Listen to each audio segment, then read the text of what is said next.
Good morning once more, ladies and gentlemen. This is the second time doing this presentation.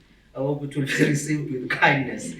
Ladies and gentlemen, just for the benefit of background, the Department of Social Development, as well as the South African Council for Social Services Professions, are in the advanced phases of the professionalization of community development. So as part of the requirements, community development practitioners in South Africa are required to complete a 4-year NQF Level 8 degree in community development. The University of the Free State at the Kotwa campus is the first university to offer the professional degree in community development, and of course other universities are also following in the space. As a result, we are always tasked with the responsibility of being mindful of what we teach to our students, and we are always in a pursuit for context-relevant approaches through which we can teach community development and by extension teach our students how they engage with the communities in which they are placed for their practicum and ultimately the communities where they are going to be working as they become professionals in the space of community development. This paper is the outcome of conversations with a colleague of mine who is now at the University of Forte. She teaches development communication, and I am in community development. So we began to think of how we can use an existing approach, an existing way of life, and an existing way of being in South Africa and Africa that can be used to enhance community development and by extension, the manner in which our students engage with the communities and also the way in which community development practitioners can engage better with communities and of course embracing the indigenous knowledge systems that are embedded in the community. These are the contents of the presentation, which I will quickly skip through. Now, part of the things that drew our interest in this topic is the connection between community development and engagement. One can even argue that the university does its engagement with a view to creating positive and beneficial change for the communities, which is something that is common with community development. So we looked at community development and engagement as long-term, integrative and holistic citizenry empowerment measures that apply a set of values, a set of principles, and a set of ethics with a view to addressing the various social issues that our country faces, and also deepening democracy, social justice, equality, and inclusion towards the overall well-being of society. Now, our country and Africa as a whole is inundated with various challenges, which include poverty, unemployment, homelessness, the need for social cohesion, civic investment, lack of community safety, and all other issues that one can imagine. And you can begin to actually appreciate that both community development and engagement are tasked with responding to these various issues. Now, all of these spheres work within a set of ethical and practical principles, which include ownership, empowerment, simplicity, human dignity, human orientation, and participation, just to mention a few. Now, the Department of Community Development in South Africa has adopted a number of approaches, and this is embodied in the norms and standards for community development in South Africa, which were established in 2019 by the Department of Community Development and of course by Westoby and Dowling in terms of the academic sphere. Now, these approaches include the sustainable livelihoods approach, asset-based community development, the rights-based approach, the households-based approach, social transformation approach, the dialogical approach, just to mention a few. But one thing that we found in the literature is that these approaches that have been embraced by our own department and of course are the most common approaches in community development do not necessarily stem from Africa. For instance, SLF stems from the United Kingdom, from their Department for International Development, and it comes from the work of a scholar, Robert Chambers, who is not from the Global South, who's not from Africa, and also who's not from South Africa. ABCD, asset-based community development, is also a product of the UK, and of course various other approaches that can be read as an imposition. Although it seeks to achieve positive change, they are an imposition and they do not necessarily demonstrate alignment with the context in which they are to be applied. Now, Ubuntu comes in as an African way of life and an African way of finding and using knowledge. They're situated then Ubuntu is situated in African epistemology. It is a philosophy that Africans adopt, which speaks to being human, becoming human, and the interconnectedness of persons in their humanity. It then links individuals to a collective society, brotherhood, sisterhood that promotes humanism and the humanization of all sectors of society, including community development as well as community engagement. Now, what is the problem that we are seeking to address by developing this paper? The problem is that the common approaches that are used in community development and by extension engagement are rooted in Western epistemologies that do not necessarily align with the way of life of the communities in which they are used. Against this background, Ubuntu is revered as a pedagogical and practice approach to community development that has the potential to preserve indigenous knowledge systems, practices, and identities of the communities in which they are applied, while enriching for meaningful community development and also engagement. What this paper then aims to do is that it aims to illuminate the entire misconception, pedagogical relevance of the indigenous South African philosophy of Ubuntu for teaching, supporting teaching, learning, and practice in both community development as well as engagement.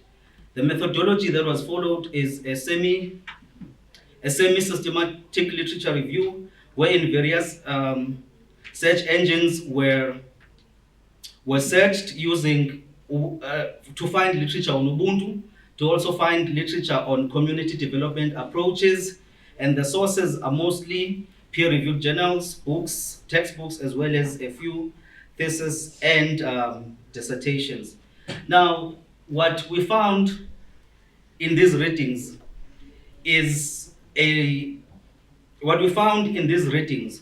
led to the development of two frameworks or two alternative frameworks for community development.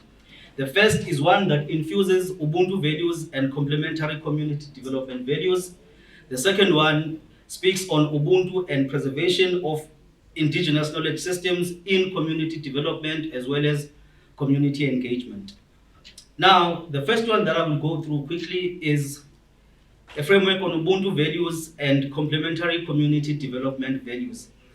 Now, Ubuntu values include the process of becoming human, being human, and acting out humanity, compassion, courtesy, kindness, hospitality, respect, dignity, compassion, and more importantly, solidarity in consensus between community engagement practitioners and also the communities where they do that engagement. And then we had to look at community development values that align with those Ubuntu values. Those community development values include empowerment, human rights, inclusion, social justice, self-determination, and also collective action. Now, the outcome of infusing these values and principles is the inculcation of kindness to practitioners as well as community development students, courage to face the issues and challenges that the country faces, honesty, wisdom, patience, generosity, and sensitivity to the contexts in which these approaches are to be applied. And of course, the implication then for practice is that Ubuntu has the potential, if fused with community development values, to develop context-relevant community development and community engagement. The second framework speaks to Ubuntu and the preservation of African indigenous knowledge systems in community development as well as community engagement. Now, indigenous knowledge systems are based on intergenerational knowledge, that is knowledge that is passed from one generation to the next. And it also speaks to knowledge that is developed locally. Now, this knowledge is important because it gives us an idea of how the communities interpret their own social ills instead of them being an imposition of academics and practitioners. So it's very important to give attention to indigenous knowledge systems and how the knowledge is generated, how the knowledge is understood, and also how the knowledge is applied to better the human condition in those communities. This speaks then to local skills, practices, and beliefs as enablers of community development, which I believe is an aspiration of community engagement in universities.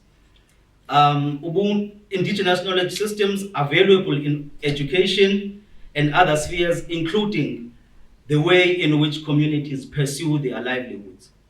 Now, where does Ubuntu come in? Ubuntu then comes in as a divergence from imposed Western epistemologies of knowledge production, as well as the use of knowledge to transform the condition of the communities. And also, Ubuntu espouses the views, the beliefs, the traditions, as well as the local production of knowledge in communities. It also speaks to the integration of knowledge, empirical knowledge from our research as scholars, and revealed knowledge that is embedded within the indigenous knowledge systems in the communities that we work with. Now, in terms of the conclusions, I conclude that participatory and active learning in congruence with collectivism, participation, and collaboration can be instrumental mechanisms to foster community teaching, learning, and engagement with an intent to maximize impact and create higher chances for social change. Through embracing knowledge ideas, cultures, and indigenous knowledge systems, it is possible to create livelihood strategies, develop a better understanding of the issues that communities face, and of course, adopt context-relevant approaches to community development and also community engagement. Thank you very much.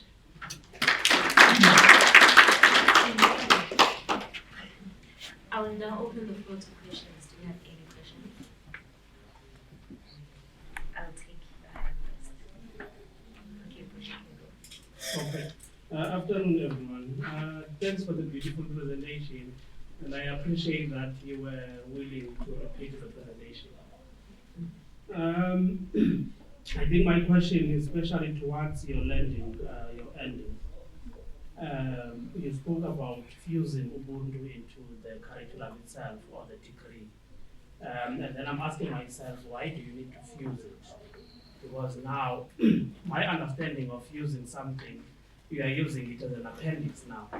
Because it comes after there's this Western knowledge, and then you put it at the end as a footnote, which is, our histories and our knowledge as African people has always been used as a footnote. So that's the basis of the question.